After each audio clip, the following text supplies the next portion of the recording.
Amados irmãos, eu vos saúdo com a graça e a paz do Senhor Jesus.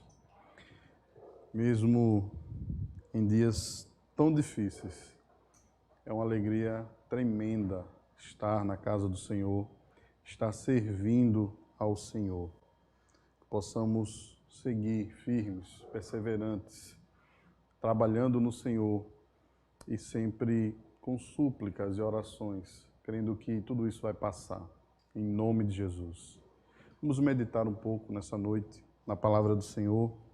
Primeira carta de Paulo aos Coríntios, no capítulo 15.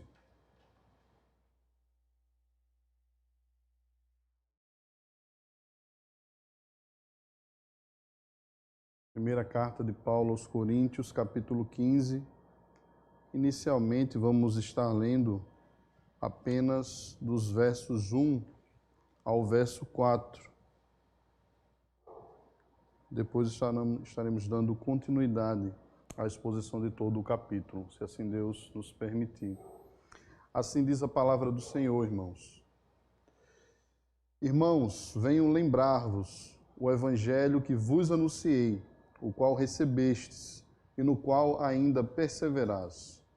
Por ele também sois salvos, se retiverdes a palavra, tal como vô-la preguei, a menos que tenhais crido em vão. Antes de tudo, vos entreguei o que também recebi de Cristo, que Cristo morreu pelos nossos pecados, segundo as Escrituras, e foi sepultado, e ressuscitou ao terceiro dia, segundo as Escrituras. Até aqui que o Senhor nos abençoe. Vamos ter uma breve palavra de oração. Ó Deus e Pai, nós te louvamos, Senhor, nessa noite, pela Tua Escritura, Pai, por intermédio dela, Senhor, chegar até nós, tamanho poder, Pai, tamanha glória, Senhor, tamanha salvação no Senhor Jesus Cristo, Pai.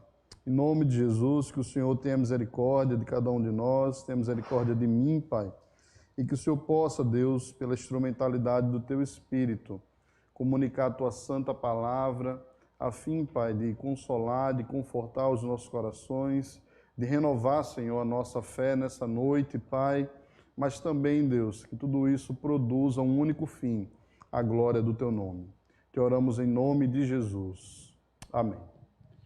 Meus irmãos, estamos aqui com uma carta de Paulo endereçada à igreja de Corinto, Corinto, cidade da Grécia, aqueles irmãos que estavam cedendo para falsas doutrinas, para falsos ensinos.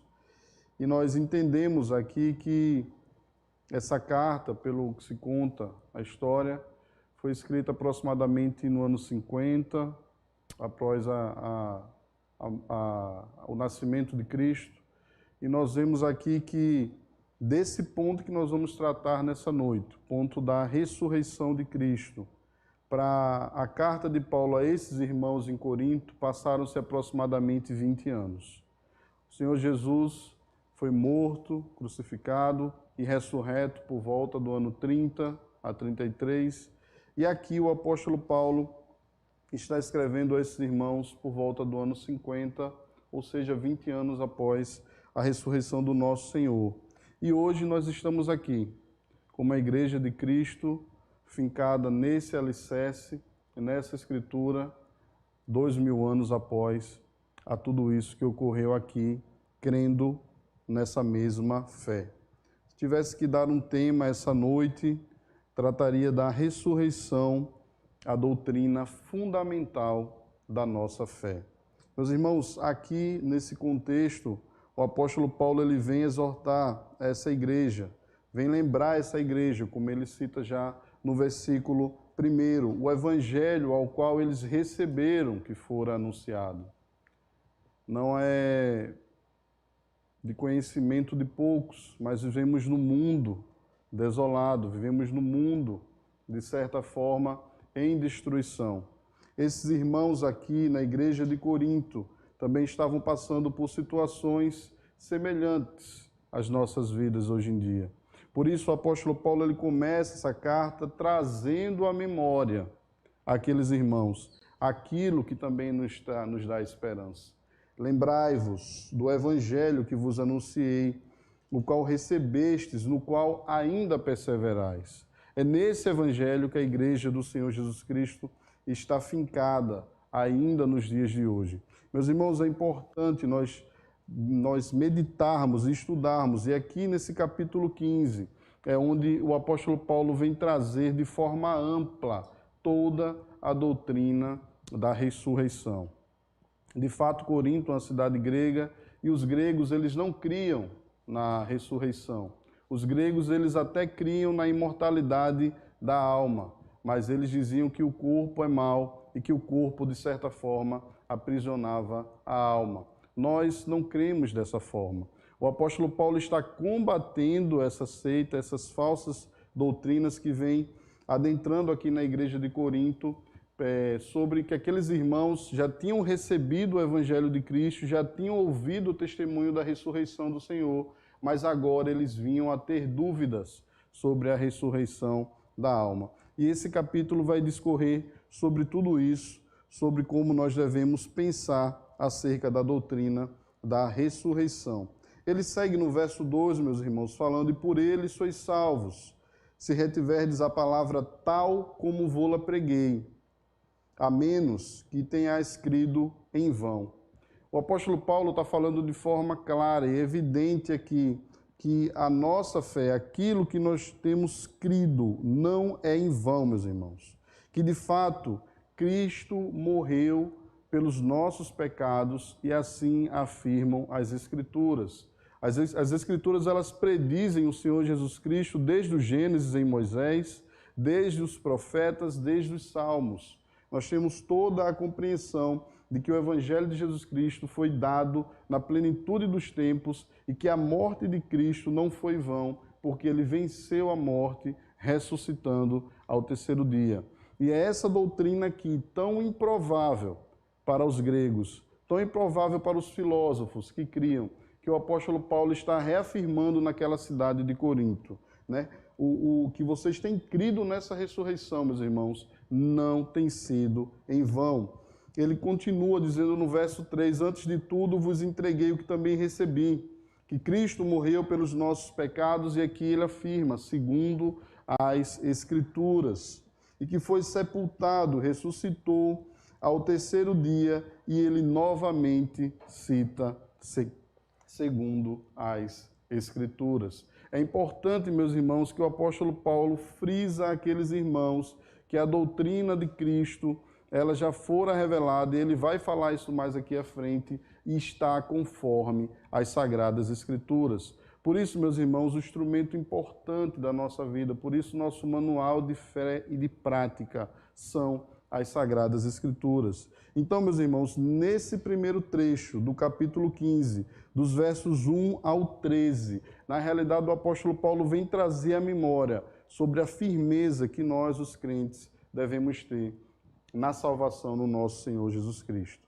Passado essa introdução do capítulo, vamos mergulhar um pouco nos versos 5 até o verso 7, onde ele fala o seguinte: e apareceu a Cefas, depois aos 12. Depois foi visto por mais de 500 irmãos, de uma só vez, dos quais a maioria sobrevive até agora, porém alguns já dormem. Depois foi visto por Tiago, mais tarde por todos os apóstolos. Ou seja, meus irmãos, Paulo está aqui dando testemunhas oculares à exaustão sobre a ressurreição do nosso Senhor.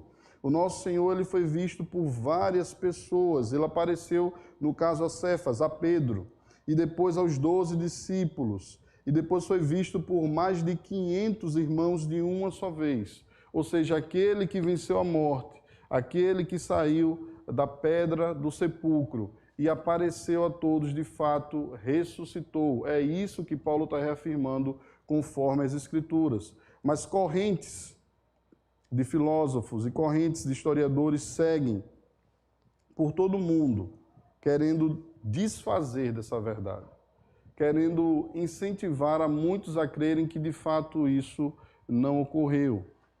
Há correntes de pensadores que dizem, olha, ele esteve ali no túmulo após a ser transpassado até por aquela lança, levaram ele ao túmulo, enrolaram naqueles lençóis de linho, mas de fato ele não morreu.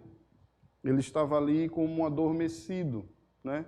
E o interessante dessa doutrina é pensar que, dessa hipótese histórica, é pensar que ele ressuscitou e rolou a pedra, mesmo todo ferido, todo moído, e deve ter brigado ali com aqueles guardas, né, de Roma, e derrubou os guardas e correu. Quer dizer, é muito mais difícil crer nisso do que crer que de fato o Senhor Jesus ressuscitou.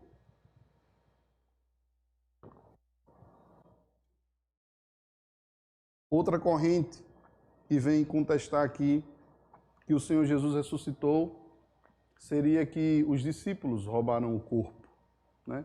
Os discípulos também passaram pelos guardas e roubaram o corpo, esconderam o corpo e não se achou ali, né? E tantas outras vertentes, meus irmãos, vêm querer anular aquilo que é o fundamento da nossa fé, que de fato o nosso Senhor ressuscitou.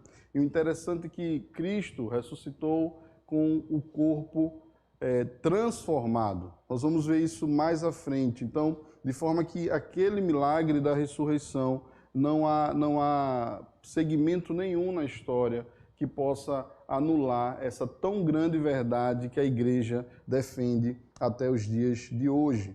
E o apóstolo Paulo, depois de citar de todos esses que viram a ressurreição do Senhor, ele fala no verso 8, e afinal, depois de todos, foi visto também por mim, como um nascido fora de tempo. Porque eu sou o menor dos apóstolos, que mesmo não sou digno de ser chamado apóstolo, pois persegui a igreja de Deus. Meus irmãos, é interessante que o apóstolo Paulo, ele se encontrou com Cristo ressurreto no caminho para Damasco. O apóstolo Paulo encontrou Jesus naquele cavalo, caiu do cavalo, e ele se considera como o menor de todos os apóstolos, por mais que depois ele venha fazer muitos mais trabalhos com a graça de Deus, fala no versículo 10, mas ele de fato teve um encontro com o Senhor Jesus e por isso é testificado o ministério apostólico de Paulo, porque apóstolo na Escritura são aqueles que de fato estiveram com o Senhor Jesus após a sua ressurreição. E Paulo ele teve essa experiência de estar com o Senhor e por isso ele vem testemunhando tamanha grandeza da ressurreição. Meus irmãos, nessa sentença dos versos 1 ao 13, ele prossegue no versículo 11, falando, portanto, seja eu ou sejam eles, assim pregamos e assim vocês creram. Ou seja eu, seja os outros apóstolos, assim nós pregamos e vocês creram no Senhor. Verso 12, ora, se é coerente pregar-se Cristo, que Cristo ressuscitou dentre os mortos, como, pois, afirmam alguns dentre vós que não há ressurreição de mortos? E se não há ressurreição de mortos, então Cristo não ressuscitou. O apóstolo Paulo, ele está aqui, meus irmãos, confrontando os coríntios ali sobre a ressurreição, se de fato ela havia ou não, se de fato eles estavam crendo no Senhor que ressuscitou ou não. E ele prossegue no verso 14, falando que essa ressurreição, ela testifica a nossa fé, que ela não foi vã. No verso 14 ele fala, e se Cristo não ressuscitou, é vã a nossa pregação, é vã a nossa fé. Meus irmãos, nós não cremos num Cristo morto. A nossa fé, ela não é vã. O apóstolo Paulo está complementando, vocês creem no Cristo, mas não creem que ele ressuscitou? Vocês creem no Cristo, mas preferem dar ouvidos a essa seita que fala que não crê na ressuscitação, diante de tantos testemunhos oculares da ressurreição de Cristo, inclusive eu. E agora vocês querem dizer que não há ressurreição? Quer dizer que tudo que nós temos pregado aqui na igreja tem sido em vão? Ele prossegue no verso 15, somos tidos por falsas testemunhas de Deus, porque temos asseverado contra Deus que ele ressuscitou a Cristo, ao qual ele não ressuscitou, se é certo que os mortos não ressuscitam, ou seja, os apóstolos estão dando falsa testemunha agora de que Cristo ressuscitou, mas de fato Deus não ressuscitou a Cristo. Não é isso que ocorreu, meus irmãos. E ele fala no verso 16: porque se os mortos não ressuscitam, também Cristo não ressuscitou. E se Cristo não ressuscitou, é vã a vossa fé. Mais uma vez ele afirma isso no verso 17. E ainda permaneceis nos vossos pecados. E ainda mais, os que dormiram em Cristo perecem. Meus irmãos, é interessante essa passagem aqui, porque se de fato Cristo não venceu a morte, nós estamos arruinados na multidão dos nossos pecados. Se de fato Cristo não ressuscitou, nós estaríamos condenados, acabados, porque a vitória que vence a morte é a ressurreição de Cristo. A morte de Cristo foi o sacrifício perfeito para a remissão dos nossos pecados, e ele venceu a morte com a ressurreição, também nos trazendo vida. Não teria vida para a igreja, não teria vida para o cristianismo, se de fato o nosso Senhor não houvesse ressuscitado. Meus irmãos, aqui é um ponto interessante, porque todas as religiões, elas têm um fundador que de fato morreu e está no sepulcro. O cristianismo é o que somos, tem esse tamanho no mundo da crença no Senhor Jesus, porque de fato nós cremos num Deus vivo. Nós não cremos num Deus que está num sepulcro. Nós cremos num Deus que ressuscitou, e ressuscitou transformado. Mas à frente o apóstolo Paulo vai dizer aqui, e ele continua, meus irmãos, no verso 19, dizendo: se a nossa esperança em Cristo se limita apenas a essa vida, somos mais infelizes de todos os homens. E aí, pulando aqui para o versículo 32, para fazer um breve link, ele fala: se como homem lutei em Éfeso com feras, que me aproveita isso? Se os mortos não ressuscitam, comamos e bebamos, que amanhã morreremos. Ou seja, meus irmãos, se de fato os mortos não ressuscitam, se só tem essa vida, vamos comer à vontade, vamos nos regalar, porque amanhã morreremos, não terá outra indicação. E é interessante, meus irmãos, que os ricos, por exemplo, aqueles ricos que não creem no Senhor, eles morrem sem esperança. Né? Você pode ser acometido de uma doença grave. E por mais que você tenha acumulado tesouros nessa terra, por mais que você conheça toda a medicina, se você não crê que há uma vida eterna, se você não crê que a ressurreição de Cristo pode trazer vida para a gente, tudo será em vão. Essa vida será uma passagem muito rápida. E triste é de quem não crer no Senhor Jesus.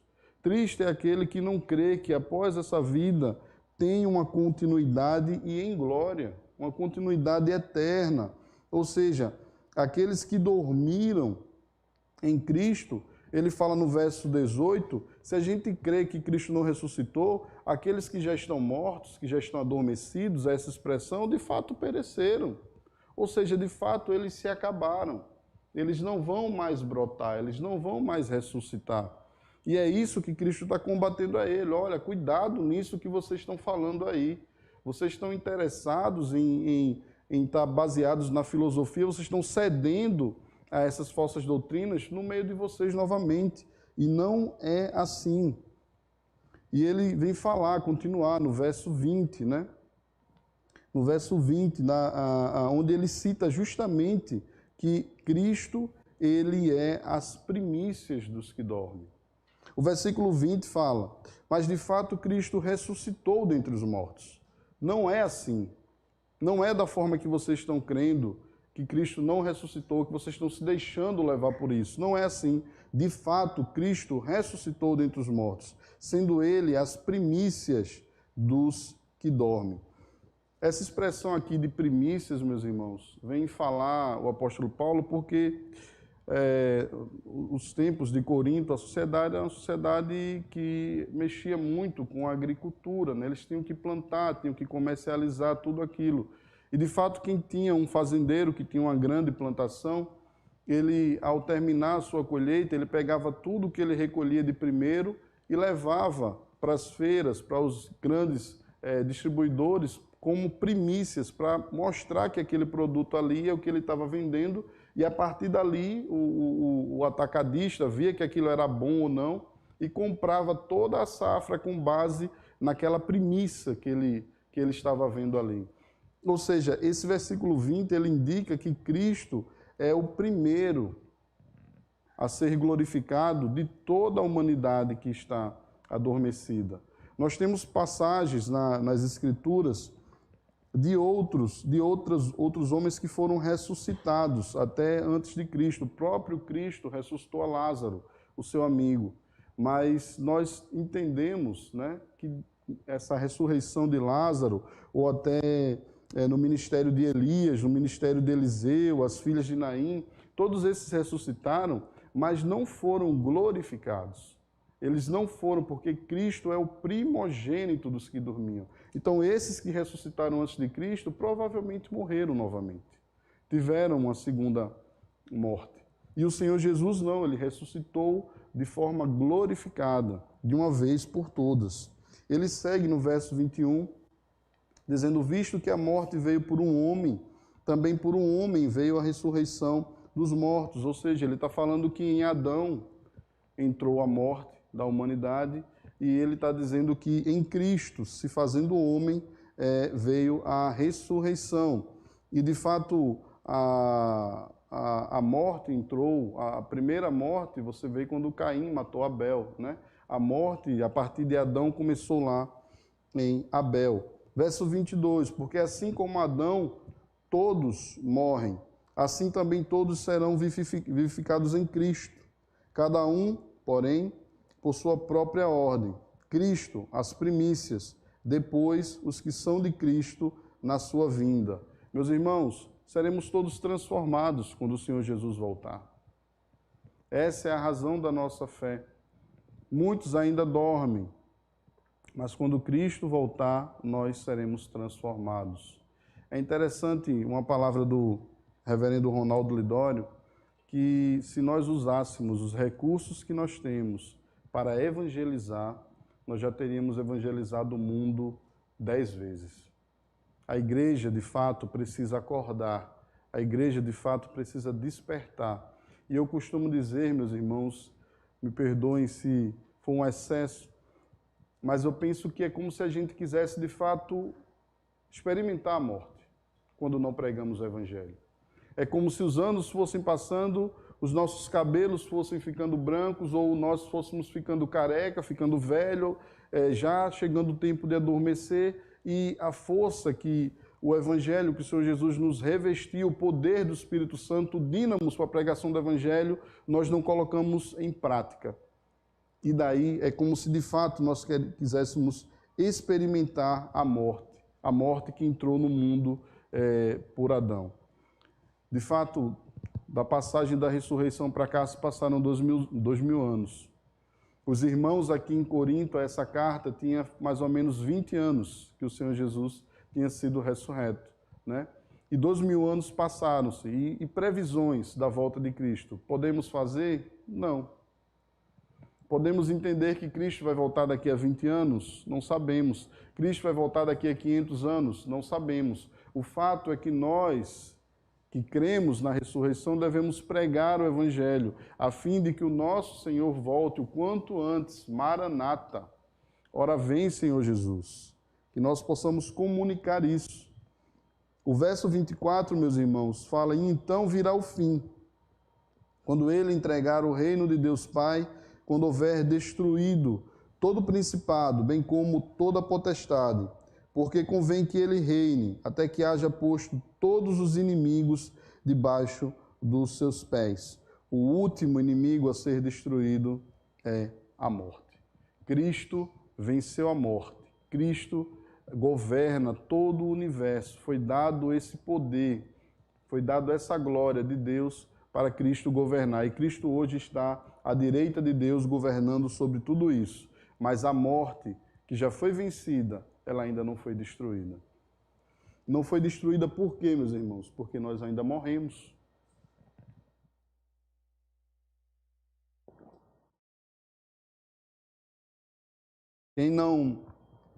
Quem não perdeu já um parente ou ente querido, né?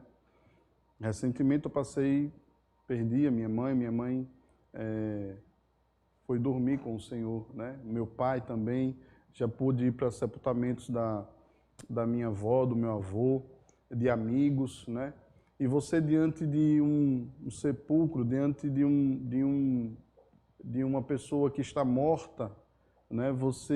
Se você não crê no Senhor Jesus, a morte ali é que ela é a última palavra.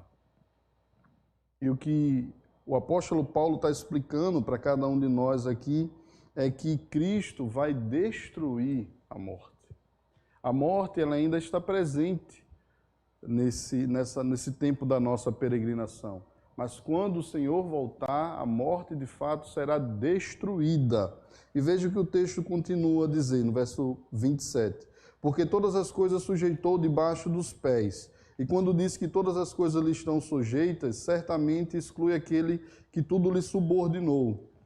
Quando, porém, todas as coisas estiverem sujeitas, então o próprio Filho também se sujeitará àquele que todas as coisas lhe sujeitou, para que Deus seja tudo em todos. Ou seja, meus irmãos, tudo foi dado ao Senhor Jesus debaixo dos céus. Mas quando Ele voltar em glória, quando Ele de fato destruir a morte, quando de fato todos os corpos que estão na terra ressuscitarem, os que serão salvos e os que serão julgados, Cristo de fato, depois desse evento, devolverá todas as coisas a Deus Pai. E Deus Pai voltará a governar tudo aquilo que entregou ao Filho. O Evangelho de Paulo aos Coríntios está nos revelando essa verdade bendita da palavra. Meus irmãos, agora podemos meditar também dos versos 29 ao verso 34. E aí ele vai falar da ressurreição em relação à prática da nossa vida. O verso 29, ele continua dizendo de outra maneira: que farão os que batizam por causa dos mortos? Se absolutamente os mortos não ressuscitam, por que se batizam por causa deles?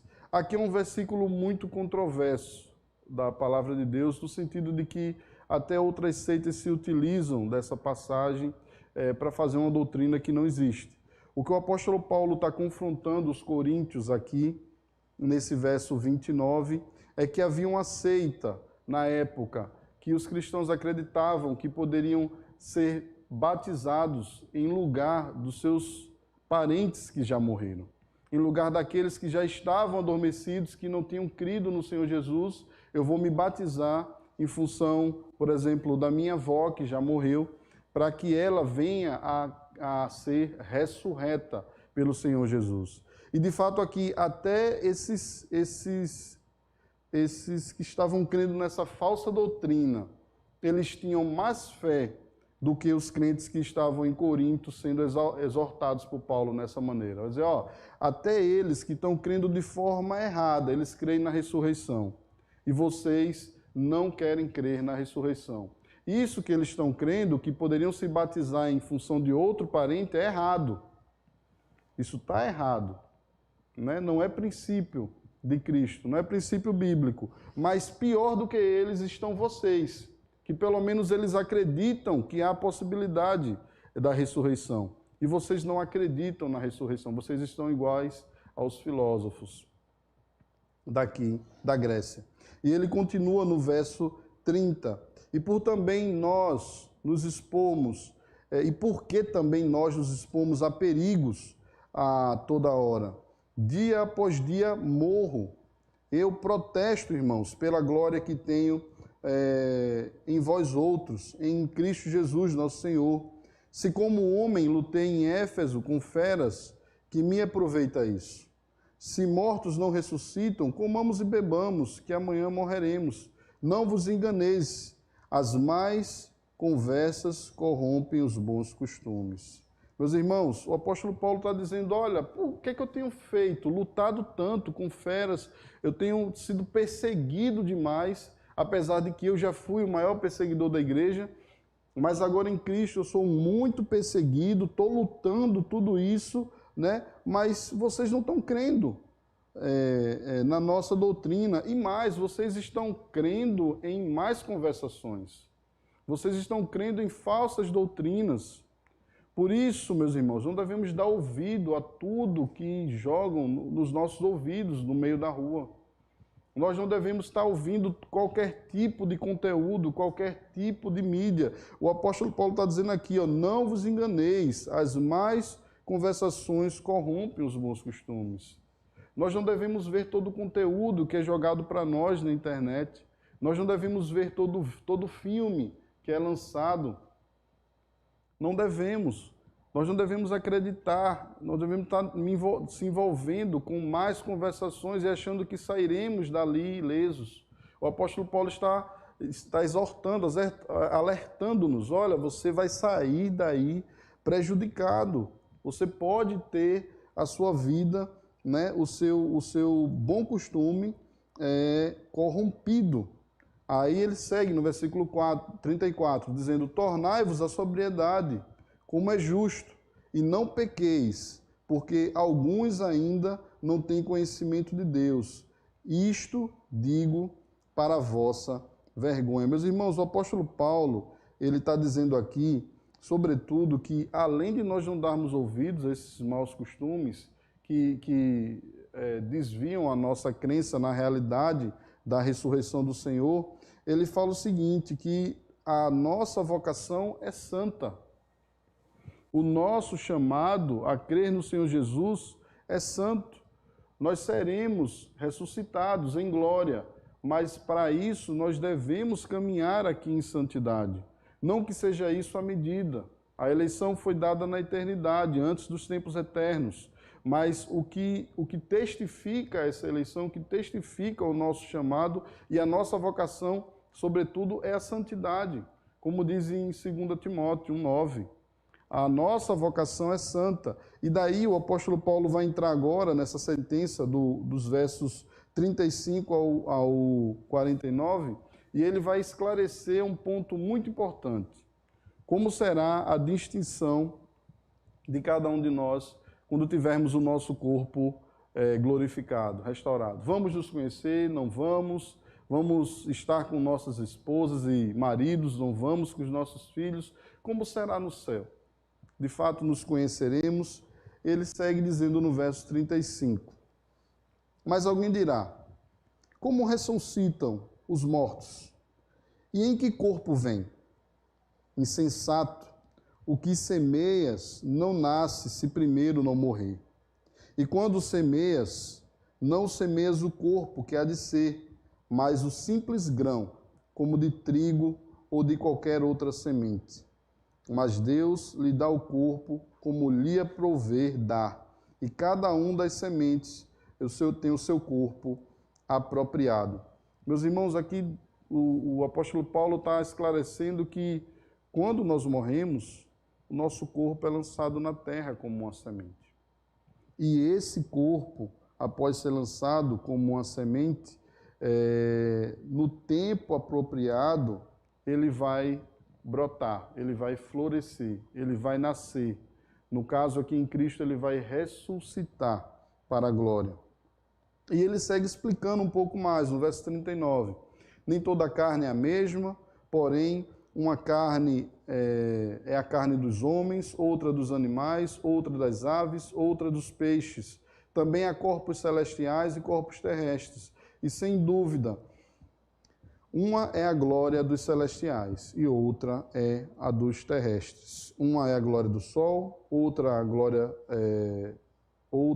da lua e outra a das estrelas, porque até entre estrelas há diferenças de esplendor. Pois assim também a ressurreição dos mortos semeia o corpo na corrupção, ressuscita na incorrupção. Semeia-se em desonra e ressuscita em glória. Semeia-se em fraqueza e ressuscita em poder. Meus irmãos, o que ele está dizendo aqui é o seguinte: quando chegar lá na glória, eu vou ter uma forma parecida com a que eu tenho hoje. Porém, essa semente que foi plantada, Deus ele sabe distinguir, quando vir à terra, o que é carne, pó de animal, o que é pó de ave, o que é pó de homem.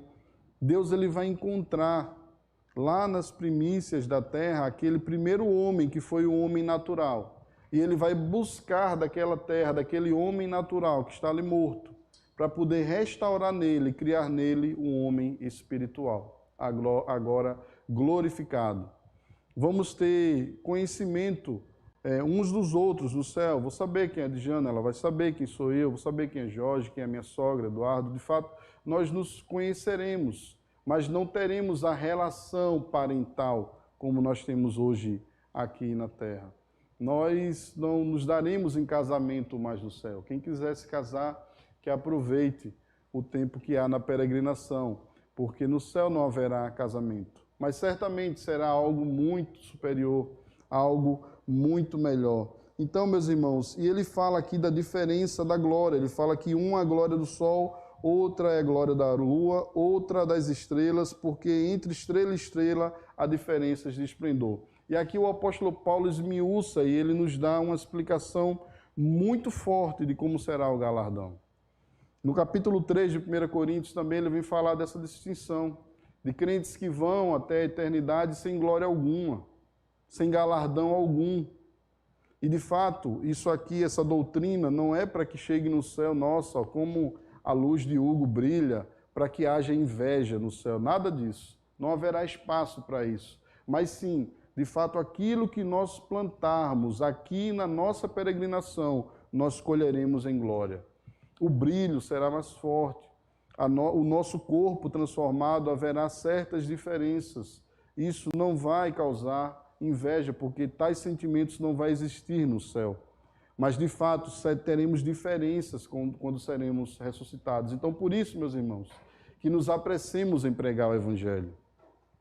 O Senhor Jesus está nos incentivando aqui a pregar o Evangelho, a cumprir aquilo que Ele nos ordenou com alegria, porque isso nos trará gozo e nos trará a glória de Cristo. Então, que nós entendamos essas diferenças. E, de fato, meus irmãos, o corpo, ele vai ser semeado, como fala no versículo 44, semeia-se o corpo natural e ressuscita o corpo espiritual. Se há corpo natural, há também corpo espiritual, pois assim está escrito, o primeiro homem, Adão, foi feito alma vivente, o último Adão, porém, é espírito vivificante.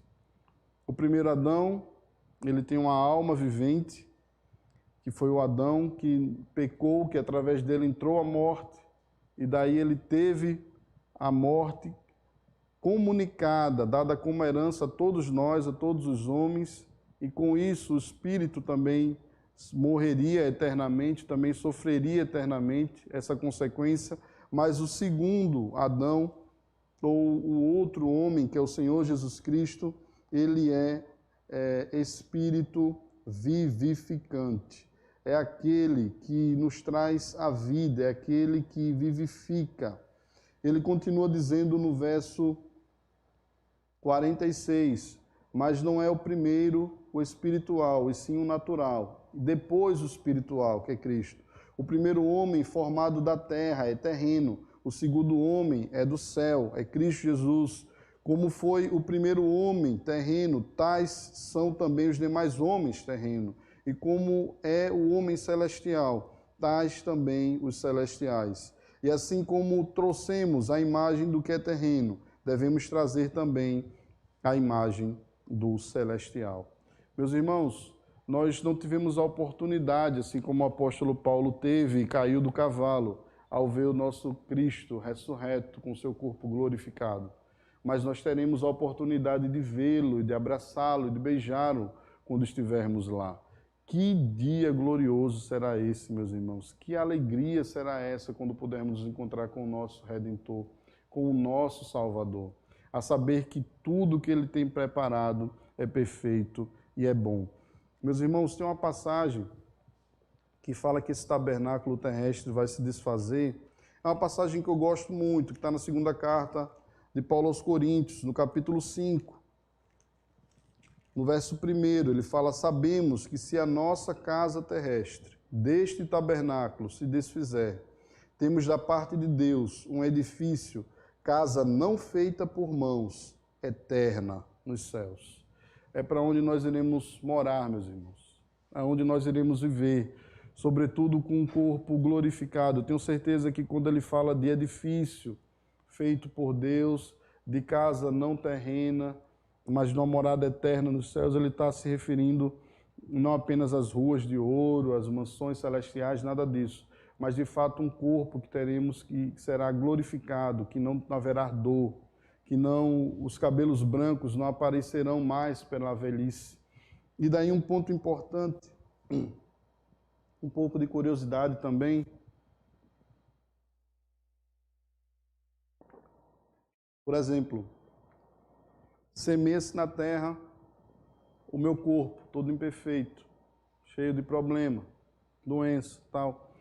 Eu vou ser ressurreto da mesma forma? Por exemplo, você pode pensar, o vovô que morreu tão velhinho, quase sem vida, a sua vida manteve um tempo por um fio de cabelo e ele morreu já fraco, só a pele nos ossos, praticamente ele vai ser glorificado daquela forma? E o bebê, a criança, o que morreu, o bebezinho ainda no ventre materno, né? O feto, né? Aquela vida que ainda morreu quando era feto, como será glorificado? Nós vamos ver esses fetos se arrastando. De fato, eu creio que o apóstolo Paulo está explicando aqui que não será assim. Obviamente que nós teremos as nossas lembranças uns dos outros, mas teremos corpos perfeitos, ressurretos. Se eu pudesse ser um pouco mais ousado, eu dizia assim, todos teremos corpos jovens e com vigor. Todos os corpos. Aquele que viveu aqui na terra como uma pessoa com deficiência física, ela vai ser salva pelo Senhor Jesus, ela vai ser glorificada com a mesma deficiência física? Não. Ela vai ser glorificada com uma aparência semelhante, mas que todos vão a conhecer, mas de fato com um corpo perfeito. Não vai ter mais negócio de estourar espinha no rosto, não vai ter mais gripe, febre, nada disso. Nós estaremos plenos em tudo com o Senhor. Essa forma que os ressuscitados terão o seu corpo. E dos versos 50 ao 57, meus irmãos, ele vem a tratar aqui da transformação dos vivos. O texto fala, isto afirmo, irmãos, que a carne e o sangue não podem herdar o reino de Deus, nem a corrupção herdar a incorrupção. Eis que vos digo um mistério, nem todos dormiremos, mas transformados seremos todos. Ou seja, se o Senhor Jesus voltar e você estiver vivo, você não vai morrer, você não vai experimentar da morte, você vai ser transformado, o seu corpo vai ser transformado já como esteja. Verso 52, no momento, no abrir e fechar dos olhos, ao ressoar a última trombeta, a trombeta soará, os mortos ressuscitarão incorruptíveis e nós seremos transformados. Meus irmãos, o Senhor Jesus volta no abrir e fechar dos olhos. Estejamos atentos a isso. Estejamos preparados para a vinda do nosso Senhor a partir de agora, desde já, em todo momento. Verso 53, porque é necessário que esse corpo corruptível se revista da incorruptibilidade e que o corpo mortal se revista da imortalidade. E quando esse corpo corruptível se revestir da incorruptibilidade e o que é mortal se revestir da imortalidade, então se cumprirá a palavra que está escrita. Tragada foi a morte pela vitória. Onde está, ó morte, a tua vitória? Onde está, ó morte, o teu aguilhão? O aguilhão da morte é o pecado e a força do pecado é a lei. Graças a Deus que nos dá a vitória por intermédio do nosso Senhor Jesus Cristo. Glória a Deus, meus irmãos. Onde está, ó morte, a tua vitória? Onde está, ó morte, o teu aguilhão? O apóstolo Paulo aqui vem mostrar de forma clara aqueles crentes em Éfeso, aqueles crentes em Corinto, e a todos nós, crentes aqui da sétima igreja, nessa noite, que a morte será tragada pela vitória do Senhor Jesus Cristo. Que estaremos com o Senhor para todo sempre, em glória, perfeitos e perfeitamente habilitados para viver toda a eternidade. Se você imagina que essa vida aqui pode trazer algum prazer, essa vida aqui pode trazer algum benefício, algum lucro, longe da presença do Senhor, arrependa-se. O Senhor, Ele volta no abrir e fechar de olhos. Aproveite, meu irmão, o seu tempo, a sua juventude, a sua saúde para a glória de Deus, para anunciar essa mensagem poderosa. O apóstolo Paulo, ele vem dizer aqui no verso 58, portanto, meus amados irmãos, sede firmes e inabaláveis, sempre abundantes na obra do Senhor, sabendo que no Senhor o vosso trabalho não é vão. Já não bastasse ele esclarecer todas essas coisas acerca da ressurreição do nosso Senhor e dos nossos corpos, mas ele vem nos encorajar que sejamos firmes e inabaláveis a propagar o Evangelho, a comunicar todas essas grandezas àqueles que precisam. Meus irmãos, que não nos calemos, que não nos acuemos como uma igreja fechada, que não tem prazer na pregação do Evangelho, que não tem prazer em fazer as boas obras, em prazer estar com aqueles que estão sendo tragados pela morte, que estão indo para a morte eterna. Nós temos essa missão, nós temos essa obrigação. O apóstolo Paulo, ele disse, prego o Evangelho, não faço mais do que a minha obrigação. Meus irmãos, ele diria até assim, se não for por prazer, pregue por obrigação, mas que nós não tenhamos a consciência pesada, que temos todo o conhecimento dessas grandezas e não comunicamos àqueles que estão se perdendo e indo para o inferno. Que o Senhor da igreja nos fortaleça, que o Senhor da igreja nos encoraje a levar a boa nova, a sermos mensageiros da reconciliação, embaixadores do Senhor Jesus Cristo. Essa é a nossa maior dádiva nessa vida, meus irmãos. Que Deus nos abençoe com poder e com graça. Vamos ter mais uma breve palavra de oração. Ó Deus, muito obrigado, Senhor, por essa noite, Pai. Muito obrigado pelas grandezas do Teu reino, Pai, reveladas em Jesus Cristo. Eu te louvo, Deus, porque apesar da incapacidade desse Teu servo, Pai, a Tua palavra, ela é viva, ela é eficaz, ela é mais cortante que espada de 2 gumes. A Tua palavra, Deus, por si só, ela fala aos nossos corações com poder e graça. O meu desejo, Pai, é que estejamos ainda mais cheios com Teu Santo Espírito para pregar, Senhor, a Tua palavra a todos aqueles que estão cativos e oprimidos, Pai. Encoraja a Tua igreja, fortalece a Tua igreja, Pai. Ajuda-nos a passar por esse momento de crise, de pandemia tão difícil, Senhor, mas que ao final de tudo isso, Pai, a Tua igreja saia viva, a Tua igreja saia avivada na Tua palavra e na oração e no partir do pão, Deus. Nos ajuda, Pai, a andar como o Senhor Jesus andou, crendo em todas essas verdades, no nome do Senhor Jesus. Amém.